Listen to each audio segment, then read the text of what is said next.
Colonel Lang education, and do you support teachers' evaluation by the student test scores? Is it the same question?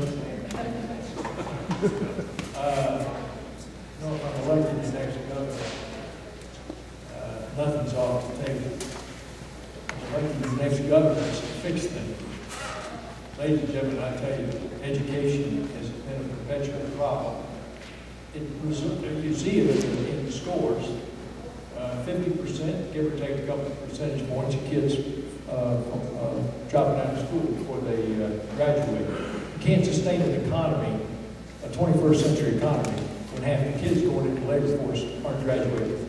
We know that's a New Mexico problem.